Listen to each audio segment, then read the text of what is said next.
கிறிஸ்து இயேசுவுக்குள் பிரியமானவர்களே, நீங்கள் நலமாக இருக்கிறீர்கள் என்று நம்புகிறேன். இன்று கர்த்தர் மத்தேயு நற்செய்தி 28ஆம் அதிகாரம் 20ஆம் வசனத்தின் மூலமாக நம்மோடு பேசுகிறார். அவர் கூறுகிறார், நான் உங்களோடு இருக்கிறேன். நம்மில் மிகவும் வலிமையானவர்கள் கூட கைவிடப்பட்டதாக உணரும் தருணங்கள் உண்டு.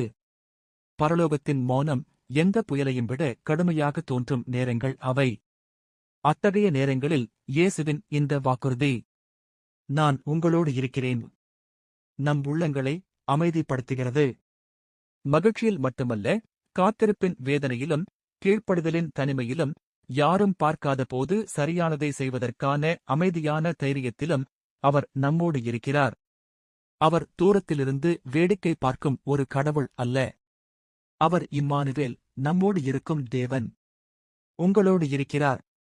உங்கள் கண்ணீரில், உங்கள் நடுக்கத்தில் நீங்கள் உண்மையை பேசும்போது அவர் உங்கள் அருகில் இருக்கிறார்.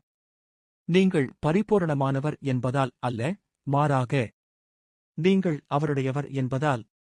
இந்த வாக்குறுதி இன்று உங்கள் சுவாசமாக இருக்கட்டும். நாம் ஜெபிப்போமா? உண்மையுள்ளவரே, உலகம் மறக்கும்போது, என் சொந்த இருதயமே தடுமாறும்போது, நீர் ஒருபோதும் என்னை விட்டு விலகுவதில்லை என்பதை எனக்கு நினைவூட்டும். மௌனத்தில் எனக்கு அருகில் இரும். குளிரில் எனக்கு இதமான கதகதப்பாய் இரும். உண்மைக்காக நான் தனியாக நிற்கும்போது என்னை நிலைநிறுத்தும் கரமாய் இரும். என்னோடு இருப்பதற்காக உமக்கு நன்றி.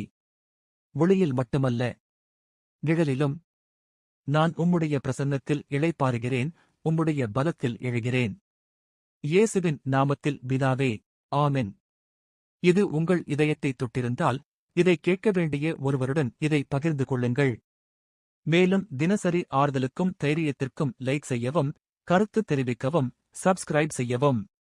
இந்த நாள் உங்களுக்கு ஆசீர்வாதமாக அமையட்டும்.